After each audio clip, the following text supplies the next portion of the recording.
नमस्कार मु सुप्रिया। राज्यपाल माने बिल को केते समय भितर पारित करिवे एवं ता पई कोनोसी निर्दिष्ट व्यवस्था रहिबो कि कोन से संपर्कित जो निर्देश पूर्वरु सुप्रीम कोर्ट रु मिलिथिला सेही निर्देश परवर्ती समय राष्ट्रपति किछि प्रश्न पचारिथिले एवं तारी आधार रे वर्तमान प्रेसिडेंशियल रेफरेंस को नहीं सुप्रीम कोर्ट रो संवैधानिक बेंच रे तार तर्जमा करा जाउची। एभली निर्देश दिया जाई पारिबो कि नहीं राज्यपाल एवं राष्ट्रपति को उद्देश्य रे ताकू नहीं तर्जमा चलीची एवं से संपर्क रे आमे अधिक आलोचना करिबा जे पर्यंत सुप्रीम कोर्ट रे की सुनानी होईची केउ पक्ष कोन कहिसंती ए संपर्क रे आलोचना करिबा। हम सहित वरिष्ठ समीक्षक विजय साहू रहिसंती। विजय बाबू जो प्रसंगटी चर्चा चलीची दीर्घ दिन हैला सरकारी पक्ष वकील तांको जुक्ति एहर भितरे रखी सारिचंती एवं आज परठारु प्रतिपक्षंकर जुक्ति आरंभ होई सारिची। कोन वर्तमान पर्यंत स्टेटस आपण देखुचंती? आज भी सरकारी पक्षर तुषार मेहता अधा समय नहीं थे। अच्छा पोस्ट लॉग सेशन आज्ञा एवं पूर्वर जो 4 दिन सरकार मत रखी समअप करते से गोटे पॉइंट उपरे सरकार मत माने केंद्र सरकार एवं एनडीए रो जो सरकार माने अच्छी इनक्लूडिंग ओडिशा समस्त मत गोटाए प्रकार अर्थात राज्यपाल क्षमता उपरे सुप्रीम कोर्ट जुडिशियल रिव्यू करिपरिबो नाही। अच्छा एवं राज्यपाल गोटाए अर्थरे जुक्ति की जदि तर्जमा करा जाए मोर पावरफुल देन प्रेसिडेंट। अच्छा वो तंगर भिटो पावर प्रयोग करियार भी क्षमता अछि बोली गतकाली परिप्रेक्षी जो प्रसंगटी आसीची तेणु आज ताकू भित्ति करी ही से निजर तर्क समअप करथिले एवं सुप्रीम कोर्ट सीजीआई एवं अन्य जज विभिन्न पॉइंट रे टिप्पणी करथिले। फाइनल सुनिया पर तो भड़िक देबे निश्चय किंतु जहाँ तर्जुमा करिया पे किंतु जहाँ जड़ा पड़ुचे बहु पॉइंट उपरे सुप्रीम कोर्ट बेंच कॉन्ट्राडिक्ट करुचे सरकारी व्यू सहित तापरे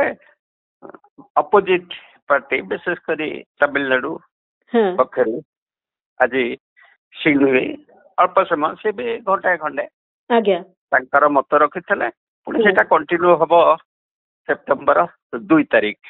परवर्ती सुनानी। आज्ञा आज्ञा विजय सर जमती आपण कहिले जे बेंच कॉन्ट्राडिक्ट करिसंती सरकारी पक्षक जुक्ति सहित बहुत गुडे दिन सर तांकर अलगा मत रहुची। तथापि गोटे कथा रहउची जे साधारण लोकंक मनर जो प्रश्न रुहे जे प्रेसिडेंट सुप्रीम कोर्ट कर उपदेश प्रेसिडेंट को पई केमती रहिबो एवं जदि प्रेसिडेंट को पई उपदेश रहिला ताकू कोन सुप्रीम कोर्ट कर उपदेश को प्रेसिडेंट कोन अमान्य करि परिबे कि दुई प्रकार प्रश्न उठुची। राष्ट्रपति को निर्देश दिया जाय पारिबो कि कोन से प्रश्न भी उठुची एवं राष्ट्रपति कोन अमान्य करिवे कि से प्रश्न भी उठुची। ए पॉइंट गुड़िक आज मोटामोटी मनोज सिंह जी तर्क विभिन्न माने constitutional history India constitutional history की रेफर करिकरी से पॉइंट गुड़ाक आनी एवं से संपर्क रे जो गुड़िक मत देते माने पूर्व सरकारी पक्ष ताको काउंटर कर गोटे कथा माने ये जो रेफरेंस भितरे गोटे उद्देश्य रही एक्चुअली राष्ट्रपति केंद्र सरकार चाहिए राष्ट्रपति रेफरेंस करदेले किंतु केंद्र सरकार को उद्देश्य होची फेडरल स्ट्रक्चर को संपूर्ण भांगी दबा ନାଇଁ ଗୋଟେ ୟୁନିଟାରୀ ଷ୍ଟେଟ୍ କରିବା ମାନେ ସବୁଠାରୁ ଆଶ୍ଚର୍ଯ୍ୟ କଥା। କିନ୍ତୁ ଆଜି ଯୋଉ ବିଜେପି ତାର ଯୋଉ ପ୍ୟାରେଣ୍ଟ ଅର୍ଗାନାଇଜେସନ ମାନେ ଜନସଂଘ ହଉ କି ଅଖିଳ ଭାରତ ହିନ୍ଦୁ ମହାସଭା ହଉ ଯେତେବେଳେ ଆମର କନଷ୍ଟିଟ୍ୟୁସନ ପ୍ରସ୍ତୁତ ହଉଛି ଇଣ୍ଡିଆନ କନଷ୍ଟିଟ୍ୟୁସନ ମେକିଂ ତ 1920 ଆରମ୍ଭ ହେଇଛି କନଷ୍ଟିଟ୍ୟୁସନାଲ ରିଫର୍ମ। ଆପଣଙ୍କୁ ଗୋଟେ ରେଫର କରୁଛି ମାନେ ଅଖିଳ ଭାରତୀୟ ହିନ୍ଦୁ ମହାସଭା ତାଙ୍କର ଗୋଟେ କନଷ୍ଟିଟ୍ୟୁସନ ସେ ଗୋଟେ କନଷ୍ଟିଟ୍ୟୁସନ ପ୍ରପୋଜ କରିଥିଲେ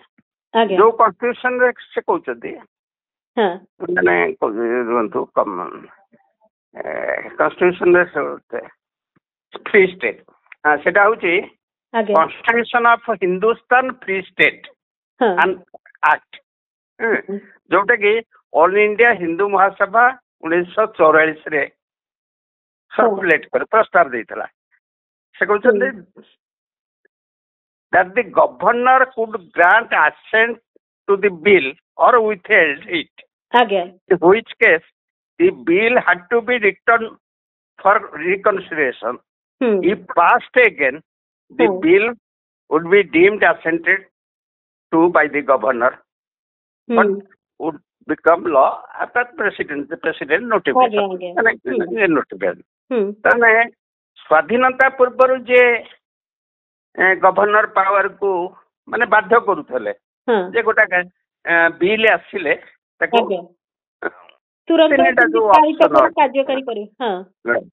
ଗୋଟେ ଇଲେକ୍ଟେଡ ଆସେମ୍ବଲି ଯେ ପପୁଲାର ଭୋଟ ଦ୍ଵାରା ନିର୍ବାଚିତ ହଉଛି ଆଉ ଜଣେ ନୋମିନେଟେଡ ଅଥରିଟି ଗୋଟେ କମନ ସେନ୍ସ ରେ ବି ଏବଂ ଯୋଉ ନୋମିନେଟେଡ ଅଥରିଟି ଉପରେ ତାଙ୍କର କ୍ରେଡିବିଲିଟି ତାଙ୍କର ନିରପେକ୍ଷତା ଉପରେ ବାରମ୍ବାର ପ୍ରଶ୍ନ ଆସୁଛି। ତେଣୁ ବହୁତ ଆମ୍ବେଦକର କଥା ଆସିଛି ବିଭିନ୍ନ ଜଜମେଣ୍ଟ ଅତୀତରେ ଯୋଉ ଜଜମେଣ୍ଟ ଯୋଉ କଣ୍ଟ୍ରୋଭର୍ସି ନେଇକରି ଗଭର୍ଣ୍ଣର ଭର୍ସେସ ଷ୍ଟେଟ ବିଭିନ୍ନ ଷ୍ଟେଟ ର କଣ୍ଟ୍ରୋଭର୍ସି ନେଇକରି ଆସିଛି ଏବଂ ଗୋଟାଏ କଥା ସିଂଘଭି ଗୁରୁତ୍ୱ ଦେଇଛନ୍ତି ଯେ ଗ୍ରାଜୁଆଲି ମାନେ ଫାଇନାଲ ଯେତେବେଳେ ସମ୍ବିଧାନ ପ୍ରଣୟନ ହେଇଛି ଗ୍ରାଜୁଆଲି ମାନେ ରାଜ୍ୟପାଳଙ୍କ କ୍ଷମତାକୁ ମାନେ ହ୍ରାସ କରାଯାଉଛି ଏବଂ ପିପୁଲ୍ସ ଭଡିଟାକୁ ଗୁରୁତ୍ୱ ଦିଆଯାଉଛି। ସେ ଗୋଟେ ଯୁକ୍ତି କରିଛନ୍ତି ଗୋଟେ ପ୍ରାଇମ ମିନିଷ୍ଟର କି ମୁଖ୍ୟମନ୍ତ୍ରୀ ତାଙ୍କୁ ଲୋକ ଭୋଟ କୋଉ ଭିତରେ ଦଉଛନ୍ତି ପଲିସି 5 ବର୍ଷ ଭିତରେ କଣ କରିବେ ଇସ୍ୟୁଜ କିନ୍ତୁ ଗଭର୍ଣ୍ଣରଙ୍କର କିଛି କଣ କମିଟମେଣ୍ଟ ଅଛି କି ପବ୍ଲିକ। ତେଣୁ ଗୋଟେ ଗଭର୍ଣ୍ଣମେଣ୍ଟ ର ସକ୍ସେସ ଫେଲୁଅର ର ବୋଝଟା କିଏ ବହନ କରୁଛି ମାନେ ଇଲେକ୍ଟେଡ ଗଭର୍ଣ୍ଣମେଣ୍ଟ ନିର୍ବାଚିତ ପ୍ରତିନିଧି। ତେଣୁ କିଏ କୌଣସି ଆଇନ କରିପାରିବେନି ଗଭର୍ଣ୍ଣର ତାକୁ ରୋକିବେ ଏବଂ ଅନିର୍ଦ୍ଦିଷ୍ଟ କାଳ ପାଇଁ ରୋକିପାରିବେ। ଏପରିକି କାଲି ତ ସିଂଘଭି କହିଥିଲେ ଯେ ସେ ବିଲ୍ କୋଲାପ୍ସ ମାନେ ଇଏ କରିଯିବ ମାନେ ଫୋର୍ଥ ଅପସନ ତାଙ୍କୁ ରହିଛି ପ୍ରୋଭିଜନରେ ରହିଛି ସେ ଚାହିଁଲେ ବିଲ୍ଟାକୁ ଖତମ କରିପାରିବେ। ତାହେଲେ ୟା ଉପରେ ମାନେ ବେଞ୍ଚ ରାଜି ହେଇନାହାନ୍ତି। ପରେ କଣ ସେ ଆନ୍ସର କରିବେ ଅଲଗା କଥା। ଆଜି ପର୍ଯ୍ୟନ୍ତ ଯୋଉ ସ୍ଥିତି ହେଇଛି କିନ୍ତୁ ଆମକୁ ଗୋଟିଏ କଥା ବୁଝିବାକୁ ପଡିବ ଉଦ୍ଦେଶ୍ୟଟା ହଉଛି ସବୁ ଅନ୍ୟ ସବୁ ଇସ୍ୟୁ ଗୁଡାକ ଲକ୍ଷ୍ୟ କରିକିରି ଏଇଟା ଆଇସୋଲେଟେଡ ଫେନାମେନା ନୁହଁ।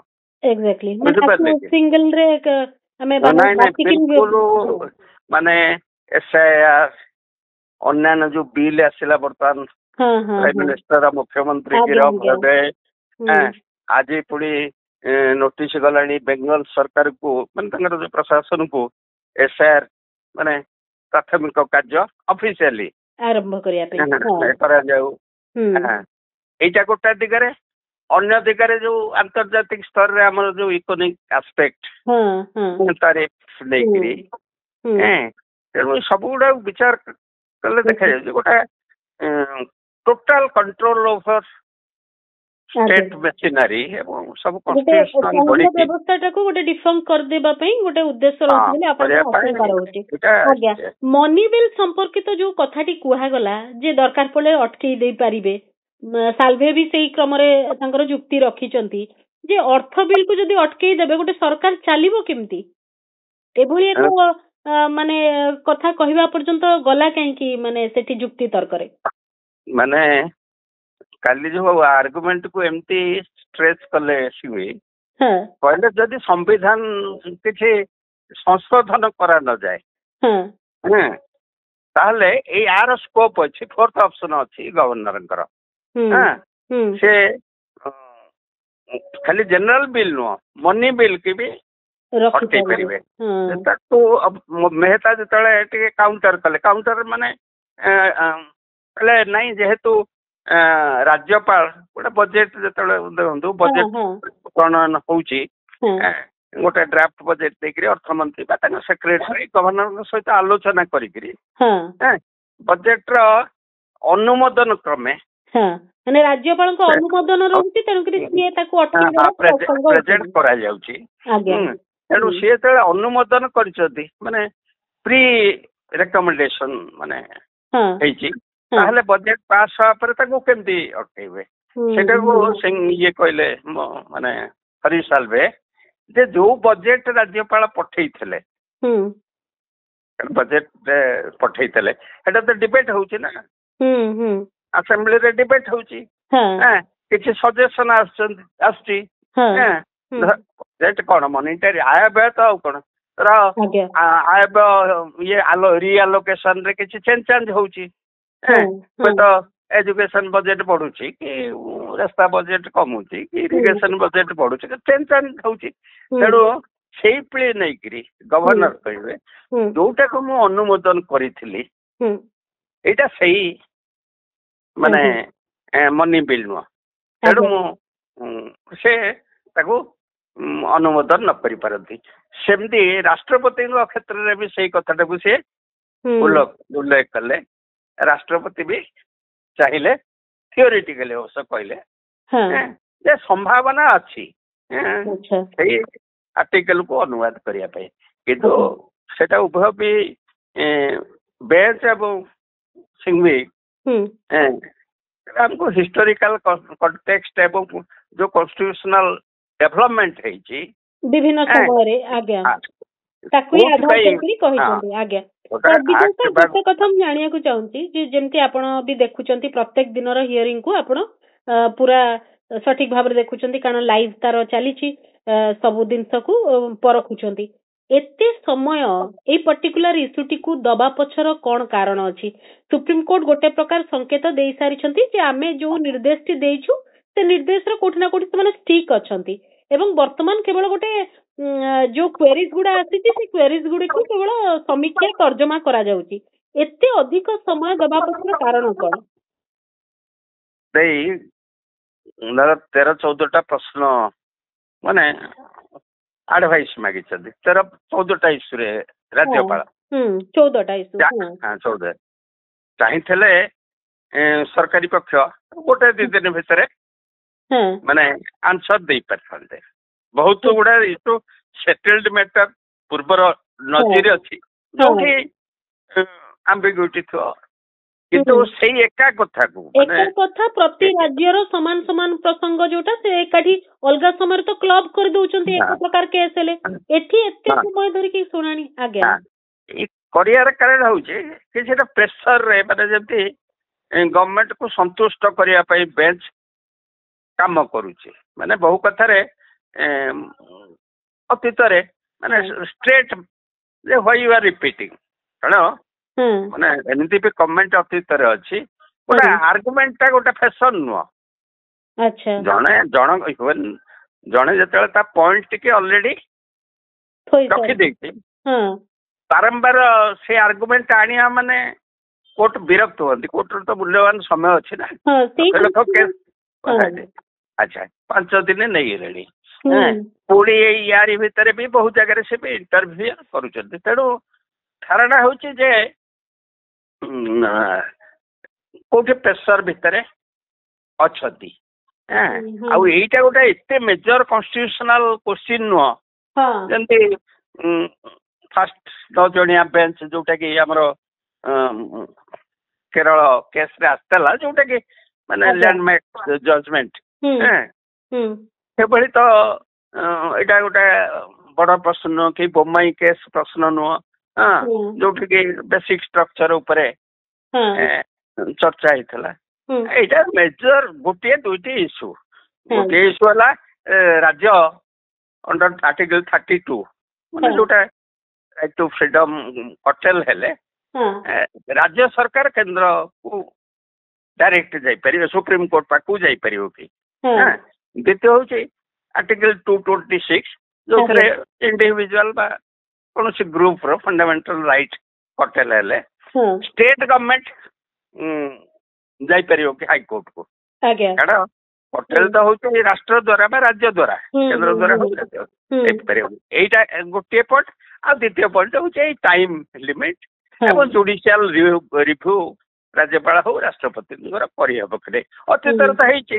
ରାଷ୍ଟ୍ରପତି ଶାସନ କ୍ଷେତ୍ରରେ ହେଇଛି, ବୋମାଇ କ୍ଷେତ୍ରରେ ହେଇଛି। ଯଦି ସେଇଟା ଜୁଡିସିଆଲ ରିଭ୍ୟୁ ହେଲା ଏଇଟା କାହିଁକି ହବନି? ସରକାରୀ ପକ୍ଷ ଯୁକ୍ତି ହଉଛି ଗଭର୍ଣ୍ଣର ଚାହୁଁଛନ୍ତି ଯେତେ ପରଫେକ୍ଟ ଆଇନ ହବ। ଧର ଆଇନଟା ହେଇଯାଉଥିବ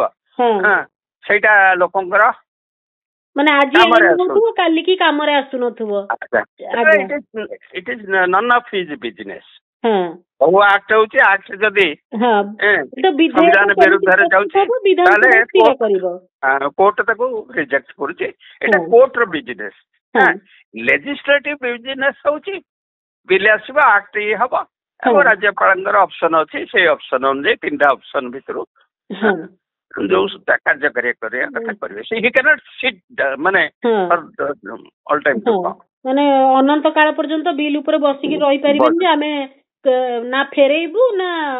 ତାକୁ ବିଲ୍ ପାସ୍ କରିବା ପାଇଁ ବାଟ ଛାଡିବୁ, ସେ ପ୍ରକାର ହୋଇପାରିବନି। ମୁଁ ଗୋଟେ କଥା ଯେମିତି ଆପଣ କହିଲେ, ବର୍ତ୍ତମାନ ତ ଆମେ ଦେଖୁଛେ ଯେ ସବୁ ପକ୍ଷ ଟାଣୁଆ ଟାଣୁଆ ଓକିଲ ସବୁ ପକ୍ଷରୁ ରହିଛନ୍ତି। ସମସ୍ତେ ନିଜ ନିଜ ଯୁକ୍ତି ରଖୁଛନ୍ତି, ସରକାରଙ୍କ ପକ୍ଷର ଯୁକ୍ତି ଏବଂ ପ୍ରତିପକ୍ଷ ଯୁକ୍ତି। କିନ୍ତୁ ବଡ କଥା ହଉଛି ଯୋଉଠୁ ଏ ପ୍ରସଙ୍ଗଟି ଆରମ୍ଭ ହେଲା ସିଏ ଏପର୍ଯ୍ୟନ୍ତ ସିଏ ତାଙ୍କ ପୋଜିସନରେ ବଳବତ୍ତର ରହିଛନ୍ତି। ଏତେ କିଛି ଘଟଣା ଘଟିଗଲାଣି, ସିଏ ସେଇ ପୋଜିସନରୁ ଏପଟ ସେପଟ ହଲିବାର ନାହିଁ କି କେନ୍ଦ୍ର ସରକାର ସେ ବାବଦରେ ବି କୌଣସି ନିଷ୍ପତ୍ତି ନେଉନାହାନ୍ତି କି ନାଇଁ ସେଠି ରାଜ୍ୟପାଳ ପରିବର୍ତ୍ତନ ହବ କି କଣ ହବ। ଯୋଉଠୁ ଏ ଜିନିଷଟି ଆରମ୍ଭ ହେଲା, ମୁଁ ତାମିଲନାଡୁ ପ୍ରସଙ୍ଗ ଉଠଉଛି, ସେଇ ଦୃଷ୍ଟିରେ ଆପଣଙ୍କର ମତ କଣ? ନାଇଁ ବରଂ ତାଙ୍କର ଅନ୍ୟ ଭାଷଣ ଗୁଡାକ ଇଏ ଦେଖିଲେ ଯେମିତି ଚାହୁଁନାହାନ୍ତି ଫେଡେରାଲ ଷ୍ଟ୍ରକ୍ଚର। ଆଚ୍ଛା, ଗୋଟେ କଥା ମନେ ରଖନ୍ତୁ, ଆଜି ଯୋଉ ଏନଡିଏ ଷ୍ଟେଟ ଗୁଡିକ ପକ୍ଷଭୁକ୍ତ ହେଲେ ମାନେ ପାର୍ଟ ଆଣ୍ଡ ପାର୍ସଲ ସେଣ୍ଟ୍ରାଲ ଗଭର୍ଣ୍ଣମେଣ୍ଟର ହେଲେ ସେଠି କଣ ସବୁଦିନ ମାନେ ବିଜେପି ରହିବ? ସକାଳକୁ ଦଳ ବଦଳି ପାରେ। ତାହେଲେ ଏଇ ଯୋଉ ରାଜ୍ୟ ସରକାର ଗୁଡ କାଲି ରାଜ୍ୟ ସରକାର ପ୍ରତିନିୟତ ଏପରିକି ବିଜେପି ସରକାର ବି ନଟ୍ ଦ୍ୟାଟ୍ ଯେ ଅଣ ବିଜେପି ସରକାର ତାଙ୍କର ବିଭିନ୍ନ ବିଷୟରେ ସେ ପୁଣି ତାହେଲେ ଯାଉଛନ୍ତି କାହିଁକି? ଆମର ଯୋଉ ମୋହନ ମାଝୀ ମାନେ ଦିନେ ଏଠି ଦିନେ ସେଠି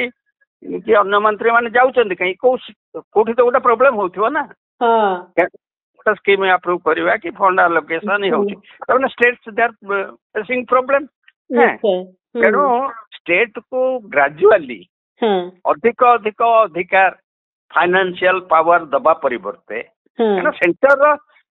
ମାନେ କାମ ବଢିଗଲାଣି। କେତେ ମାନେ ଦେଖନ୍ତୁ, ମାନେ ତମେ ଟ୍ରମ୍ପ ସହିତ ଲଢେଇ କର, ଚାଇନା ସହିତ କର, ପାକିସ୍ତାନ କର, ବଡ ବଡ ଇସ୍ୟୁ ଆସିଲାଣି। ରାଜ୍ୟ କିଛି ଦାୟିତ୍ୱ ଦିଅ, ଏମାନେ ସଖୀ ଖଣ୍ଡେ ହେଇକିରି ବସିକିରି ଲାଭ କର। ତେଣୁ ଆଜି ଇଏ ବସିଛନ୍ତି, କାଲି ଅନ୍ୟ ସରକାର ହବ। ଥରେ କନଷ୍ଟିଟ୍ୟୁସନ ଯଦି ମାନେ ଧରନ୍ତୁ ଏ ବେଞ୍ଚ ଓକେ କରିଦେଲା, ସେମାନେ ଚାହିଁଲେ ବିଲକୁ ବିଲକୁଲ ବନ୍ଦ କରିଦେଇ ପାରିବେ। ତାହେଲେ ତ ଏଇ ଯୋଉ ଅରବିନ୍ଦ କେଜରିୱାଲ ବରଂ ସେ ଫାଇଟ୍ କରିକିରି ଯେତିକି ଦିଲ୍ଲୀ ସରକାର ଅପେକ୍ଷା ଆହୁରି ମାନେ ତଳକୁ ଏଇ ରାଜ୍ୟ ସରକାର ଗୁଡିକ ଆସିବେ। ତେବେ ଏଠି ରାଜ୍ୟ ସରକାର କିଛି ମୂଲ୍ୟ ରହିବନି, କେବଳ ଭାଷଣ ବାଜି ଏବଂ ରାଜକୋଷରୁ ପଇସା ଖର୍ଚ୍ଚ କରିବା ଆମେ। पैसा लगे वकिल बड़ बड़ वकिल जीवे जुक्ति बाढ़े कौन ना सरकार पक्ष केंद्र सरकार पक्षभुक्त होकर जुक्ति बाढ़े लंडन रही केते टका से नहीं कहले आम जाऊ फीस कौन तुलना नहीं सेकेंड क्रोर नियंती तेणु केते टका आम तो दौचे ना अल्टीमेटली सेई कथा ही होची यार शेष तथापि आपण को कौन लगुच किसी संभावना अच्छी ना आपण मन को एबेठु आशंका धरिलानी नहीं घटना होची गोटा कथा क्लियर कर देचंदी बेंच अब चीफ जस्टिस जे एटा हमें अपील आकार सुनुनु अच्छा सेई गोटिए दिन तो अछि हां तेणु से पार्ट जे जो डिवीजन बेंच पडिवला तो महादेवन जो जजमेंट देइथले ताको आ भीतर को आड़नी that is over division bench रो जो निष्पत्ति रही छी सेटा से निष्पत्ति शेष ओवर ताको चैलेंज करियर फोरम अलगा ये किंतु प्रेसिडेंशियल रेफरेंस रे आज के आंसर चाहिए जदि ताको मिसई करी आंसर चाहता तले हम से आंसर दवा पई बाध्य गोटा पार्ट क्लियर है Tamil Nadu government versus governor issue रो सरी जाई बाकी जो पॉइंट 32 ऊपर जो टाइम लिमिट ऊपर हुए तो गोटे इनडायरेक्ट सजेसन दे पारती आहरी बृहत्तर बेंच बसा तेणु बर्तमान माने एई बेंच कौन से आंसर दबनी टिके रिस्क नेले टाइम लिमिट सेटा कम बेसी हो पारे गोटे आक्ट आनिक पार्लियामेंट गोटे आक्ट आनिक टाइम लिमिट फिक्स करू ए भी आसी पारे सेटा 3 मास न है कि 6 मास भी हेई पारे किंतु गोटे फिक्स टाइम आसी पारे आगे तब सेटा डिबेट हबो ना हां गोटे आक्ट आगे काहे 6 मास हबो 3 मास 15 दिन हबो कोटा वर्ष हबो कि 2 वर्ष हबो गोटे निर्धारित टाइम रहइबो आगे 10 वर्ष अछि किंतु जुक्ति करिवेटा निश्चय ओके ए जो नेक्स्ट हियरिंग हबो सेप्टेम्बर 2 रे तांकु पुणी केते समय मिलिबो सरकारी पक्ष तो सरी गले एपट जो आवेदनकारी एपट रहिचंती सेमानकर प्रतिपक्षंकर जुक्ति पे आ केते दिन तांकु मिलिबो समय सेटा आज समय मिलिला आज्ञा आज सुनानी आरंभ रे कहि दैथले समस्त पक्षर जणे जणे वकील आवे अच्छा जो विरोधी पक्ष पूर्व तो कहिथले 9टा हियरिंग हबो 9 दिन 9 रु होला 5 दिन आगे अब रहिला 4 दिन तेणु से 4 दिन भितर केते समय पुणी अन्य किसी किसी केस नहीं जाउछन तो 11टा बेले सुप्रीम कोर्ट बसे कथा 10:30 रे आगे इमिडिएट आरंभ न करी जदि पोस्ट प्री लॉन्च सेशन आउ किछि रेगुलर मैटर को नहीं जिवे तेणु दिन सहित के संपर्क नहीं केते आवर एक्चुअली समय केते की टाइम मिलती निज जुक्ति रखिया पे सेटा गुरुत्व रखुची तो मेजर पॉइंट है हां ई रेफरेंस रो कॉन्स्टिट्यूशनल वैलिडिटी मेंटेनेबिलिटी एवं जहा तमिलनाडु क्षेत्र रे डिवीजन बेंच तो सुंदर भाव में जजमेंट देइछन टोटल कॉन्स्टिट्यूशनल हिस्ट्री के नेकरी ताकू ही से जस्टिफाई कर समस्ते विशेष माने एमानकर दरकार नहीं एक्चुअली सम सिंघवी ही लीड कर नौचंती अच्छा माने बेसी समय न पाइले भी किसी असुविधा हबनी तो पक्ष रखिबे ना निश्चय आमे पुणी जेतबेले संपूर्ण पक्ष उभय पक्षंकर सरी जीवो एवं शेष निर्णायक स्थिति आसबे संपर्क रे आ अधिकार तर्जमा करिबा आज बहुत बहुत धन्यवाद विजय बाबू कारण आम प्रत्येक दिन जहाँ जुक्ति प्रतिपक्षंकर सरकारी पक्षंकर आपण शुणुंट से आधार आम आलोचना करूँ निर्वाचित सरकार द्वारा जो प्रस्तावित बिल रही उपस्थापित बिल रही विधानसभा पारित होगा पर राज्यपाल केते समय रखिपारे राष्ट्रपति संसद में पारित होता बिल को केते समय रखिपारे ए सब प्रसंग को नहीं जो चर्चा आलोचना चली प्रेसिडेंशियल रेफरेंस संपर्कित शुणाणी संविधानिक बेंच निकट रे चली 5 दिन शुणाणी सरी सरकारी पक्ष कही सारी प्रतिपक्ष तांकर जुक्ति रखिबे परवर्ती शुणाणी सेप्टेम्बर 2 को रही से समय को आम अपेक्षा करवा कौन निर्णय आसूची से पर्यंत स्वतंत्र आलोचना को ये रखुची। नमस्कार।